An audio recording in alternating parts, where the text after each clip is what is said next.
গণপৰিষদ দলে ধুবুৰী আৰু বৰপেটা সমষ্টি আমাৰ ভাগত পৰিছে আৰু এই দুটা সমষ্টিতে আমি পৰ্যবেক্ষণ কৰি বিশেষকৈ ধুবুৰীত মই পৰ্যবেক্ষক হিচাপে প্ৰায় বিধানসভা সমষ্টিলৈ গ'লোঁ আৰু আজি মানকাছাৰলৈ আহি বহুত উৎসাহিত হৈছোঁ যে মানুহে আচলতে আমি অহাত দেৰি হৈছে মানুহে অসম গণ পৰিষদ বা মিত্ৰ দলৰ চৰকাৰখনক ভোট দিবলৈ যথেষ্ট উৎসাহিত হৈছে কাৰণ মানুহে আজি 15 বছৰে বদৰুদ্দিন আজমল ডাঙৰীয়াক দেখিলে বদৰুদ্দিন আজমলে কেৱল প্ৰতাৰণা আৰু ভুৱা প্ৰতিশ্ৰুতি দিলে মানুহৰ কাৰণে একো কৰা নাই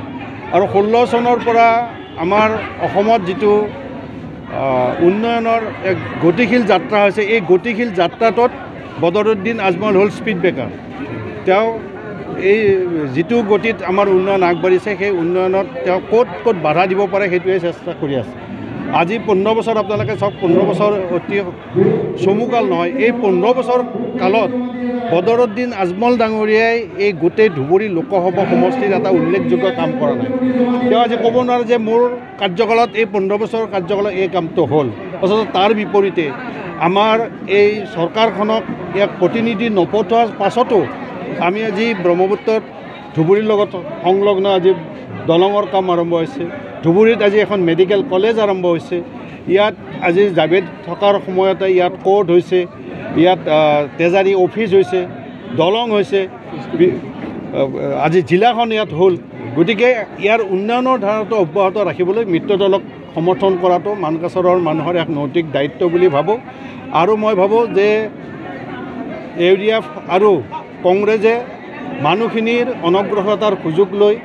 তেওঁলোকে বাৰে বাৰে ধৰ্মীয় এক মেৰুকৰণৰ সৃষ্টি কৰি মানুহখিনিক উন্নয়নৰ পৰা আঁতৰাই নিছে এই কথাটোৰ বন্ধ হ'ব লাগে আৰু মানুহে এতিয়া উপলব্ধি কৰিছে মানুহে আজি প্ৰত্যেকজন মানুহে মানকাছাৰৰ মানুহে নহয় গোটেই সমগ্ৰ অসমৰ মানুহে আজি প্ৰশ্ন কৰিছে যে বদৰুদ্দিন আজমল ডাঙৰীয়াৰ আটাইতকৈ দীৰ্ঘকাল থকা এগৰাকী সংসদ কিন্তু অসমৰ প্ৰতি মানকাছাৰৰ প্ৰতি ধুবুৰীৰ প্ৰতি তেওঁৰ অৰিহণা কি এইটো এটা ডাঙৰ প্ৰশ্নবোধৰ চিন সেইকাৰণে মই পুনৰ ক'ব খোজোঁ যে বদৰুদ্দিন আজমল ডাঙৰীয়া অসমৰ উন্নয়নৰ ধুবুৰীৰ উন্নয়নৰ এক স্পীড ব্ৰেকাৰ গতিৰোধক তেওঁ গতি দিব পৰা নাই বৰং চৰকাৰখনে লোৱা এই গতিটোক তেওঁ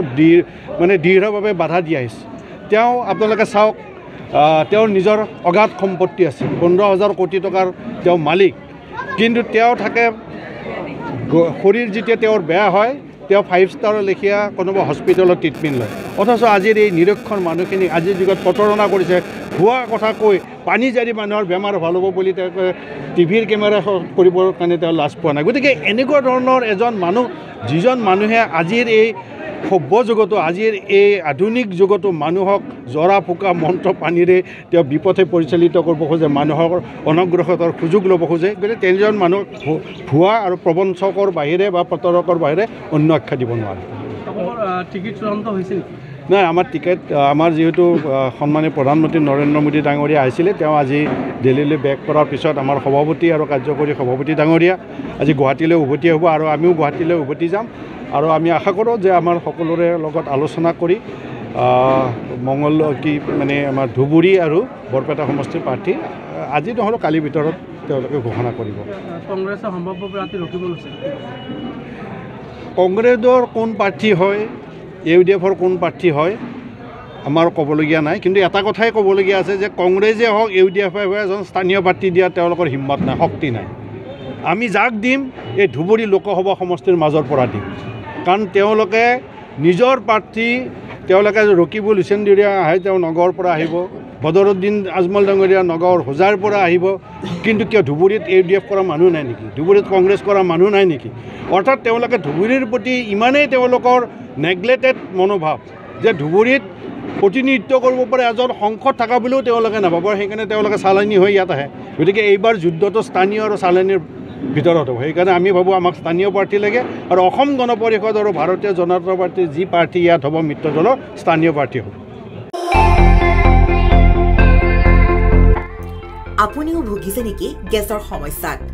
গেছ আৰু লিভাৰ ৰিলেটেড সকলো সমস্যাৰ একমাত্ৰ সমাধান গেষ্ট্ৰচিটি বডজম এচিডিটি ফেটি লিভাৰ পাইলছকে আদি কৰি ভিন্ন গেছৰ সমস্যাৰ সমাধানৰ বাবে কেৱল আপোনাৰ কাষত গেষ্ট্ৰচিটি